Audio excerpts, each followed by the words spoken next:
kati okuva wenavaayo nga mudde mu music industry bo balowooza baagala creatingayo muyimbi mulala musebe mwetaaga ne mubuulira there is only one Bobi Wine. Olunaku lw'eggulo His Excellency yakoze address ne bamubuuza ebibuuzo eby'enjawulo. Ebibuuzo byabadde bingi, message yakonye ku bintu bingi nnyo. Bamubuuza ku alien skin, ne bamubuuza ku Muhudini Sanya kikyalowooza ku bigambo bya Sanya. Mu kano ka video tugenda batuyita mu response oba answers His Excellency yazzeemu. Kachanike video. Bambuuziza ne ku violence oba okulwanagana n'empisa ensiiwuufu eziri mu music industry. Ne bananga temunanyigira bayimbi mwebuuze kifaawa.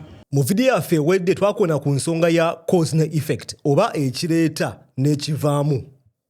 Nti buli nsonga egenda maaso mu ggwanga lyaffe essaawa eno erina kweva. Naye ng'ate gy'eveeyo singa osima osobola okwekanganga system oba embeera gye tuwangayiramu mu ggwanga. Nga system ezo ziri set by abantu abali mu buyinza. So buli mbeera buli munnayuganda gy'awangaaliramu osobola oginnyonnyola ng'obeesinga ku system ezo ng'obeesinga ku bantu abali mu bufuzi. Kati bakozesa abaana mbalaba banoonya mu ghetto batapinga mu bwavu ne bakozesa. Naye ng'oluvannyuma lwa byonna bagenda kusaanyaawo ekikulu tebayiga. Omanyi njagala nnyo His Excellency engeri gy'akikolamu. Ffenna tumanyi ani gwali mu kugamba awo. Naye nga engeri gy'akireetamu nzikakkamu tayogedde linnya gw'oba oli eyo nga kagato kakutuuse ojja kkambala. Era ogenda kulya bafala bangi bagenda vaayo bakambale bagambe kyadda nkuba. Naye nga byali mu kwogera ano mazima tubadde tubikoonako mu videos mpitirivu. Ensonga ya value okuba nti bakulonze mu ghetto yonna gye bakujja ne bakuwa project ne bagamba ogenda kukuba Kyagulanyi. Mu mutwe gwo olina okukimanya nti kasita mmala okukuba Kyagulanyi akange kaweddemu. Tolina value gy'owa egenda basikiriza kugamba nti sigalawo. Tewali kyanjalo ky'ogenda kuba offeringa. Kasita project yeggwa, kasita akalimo kaggwa, bagenda kuteeka ebbali. Naye tebayiga. Ekyennaku buli gwe bakozesa abalowooza bwanjawulo gw'olwo. Kati okuva wenavaayo nga mudde mu music industry bo balowooza baagala creatingayo muyimbi mulala. Musebe mwetaaga ne mubuulira there is only one Bobi Wine. Kirabika General Museveni abasajja nga babbalamu bamusomera ne bamugamba woofunayo omuvubuka nga ava mu ghetto nga abadde mu image ya His Excellency n'omuleeta mu public agenda kudivertinga abavubuka. Omulete mu public omulowoozese nti w'amaanyi ajja kudivertinga abavubuka agenda kwawula noopu. Naye His Excellency akugambye nti balina okujjukira ekintu kimu. Waliyo Bobi Wine omuntu ogenda creatingayo Bobi Wine mulala tekisoboka. Ne wogamba nti ogende mu ghetto olondeyo omuvubuka agenda okujja agezeeko okweyisanga His Excellency tagenda kubeera Bobi Wine. Ye script gye baasomera General Museveni enfu abantu abamwetoolodde baamusomera akantu akafu. Baamusiba akawaani mu lulimi lwaffe. Baamugamba afunayo omuyaayo ono muleete wano bla bla bla okakana kyaka ne bamugjamu n'akasente. Ne bamugamba project ekola ne bateekawo embeera emanya ebye Uganda. Baamusika eriyo. Naye nga togenda creatinga Kyagulanyi mulala. Togenda creatinga Bobi Wine mulala. Issue ya Bobi Wine ne bannayuganda ya njawulo nnyo. Bannayuganda bamwagala olwa message gya spreadinga.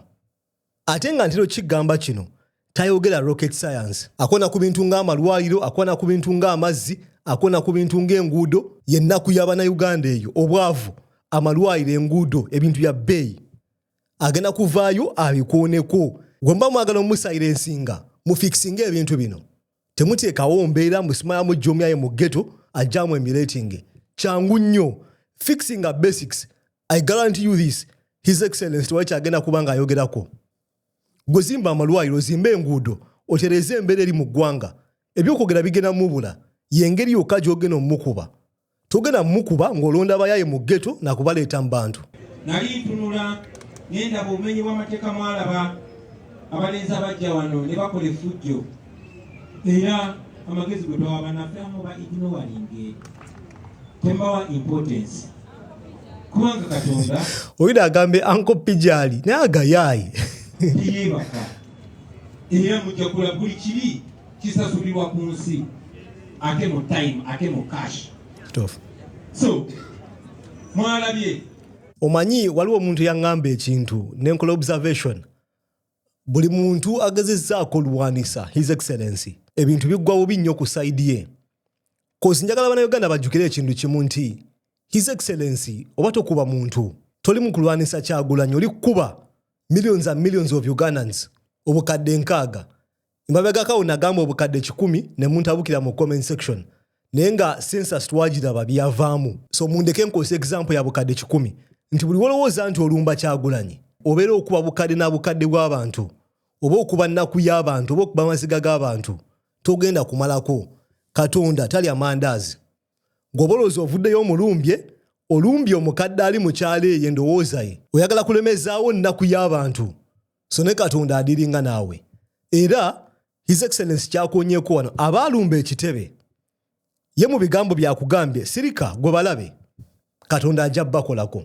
Ate nga ddala Katonda tali amandaazi. Balowooza balwanyisa Kyagulanyi olwanyisa bannayuganda. Mwalabye bwe bagenze mu lubiri lwa Ssaabasajja ne bakuba abantu onu kamera. Naye tewali yakyogeddeko befudde abatana bakiraba. Lwaki wano babadde bakola ebikolobero kasita batuvumira Kyagulanyi. Nakubuuza mu vidiyo eziyise nti imagine singa omuntu yalambadde akakoofiira akamyufu oba omuntu ali affiliated ku His Excellency oba ku NUB yavaayo n'akwata ku muntu bw'ati. Ki ekyandibaddewo? Mu bigambo byange nagamba nti singa court martial saa zino etokota. Singa drone etambula awo ng'edde neeno nga bakola arrest. Naye twalaba alien skin ne bakyalibe nga bakuba ebikonde abantu nga biri ku kamera. Nga His Excellency wakugambye mpozi nga ffe tuli mu Uganda ya njawulo, mpozi nga ffe internet gye tuliko ya njawulo, naye tewali muntu wa government yavaayo n'agamba kino kikyamu. Yes, baavaayo ne boogera ne bakola akabaluwa ne because Uncle P ng'omyayo yaggambye mu vidiyo awo ng'etandika yavaayo n'alumba alien skin. Singa teyavaayo bandisirise kugamba address baagikola lwakuba Uncle P ateekawo embeera. Bannayuganda omusango ne baguyingiramu ne gugenda mu kooti y'abantu nga tosobola kyewala. Ne kaleeta ke baafulumya wakalaba. Kaali kalakinga substance, kaalimu ebituli bingi nnyo. Mwalaba kye bakola muganda waffe Sanya. Ne bamukozesa okukoonyera buli kimu. Naye amazima bwe gali mpiso. Namulabye muganda waffe Sanya. Era njagala okusinzira wano okubasaba. Njagala okubaka bwa mirundi 2. Njagala okusooka okuwa Comrade Sanya message. Yona gyoni kakasoba kabuje mutukako. Tumunange ffe tuli balabe bo. Ffe tuli baganda bo. Ate tu understand nga tutegeera embeera gy'oyiseemu. Bino byebimu ku bintu ebyenjawulo ebifuula His Excellency leader omutuufu. Avuddeyo n'akugamba ye ne bannayuganda tebalina buzibu ku Sanya. Naye nga njagala tujjukire ebigambo Sanya bye yayogera. Yavaayo n'apropagatinga bino ebibuuzi by'ekisiyaga ebyenjaga nga waliwo abamutuma. Ensi we yamufundirira twalaba Sanya recently ng'akomawo nga yeegayirira bannayuganda bamusonyiwe. Nga yeegayira n'agamba His Excellency nakola ensobi. Njagala kukomawo nkulabe nkunyonyeza ombuze. Mu bigambo bye Sanya yagamba nti okujja ku NUP headquarters kozi ba foot soldier bajja kungajambula. His Excellency amugambye tukwaniriza. Oli munnaffe wadde ensobi wazikola naye tetukulinaako buzibu si ffe balabe bo. Tetwakugamba mu ntandikwa tetukugamba kati tetuli balabe bo. Era wekira gye tuli tomunange tukwaniriza nga muganda waffe. Obanga oli kwalaali. Ako ka mugaso nnyo.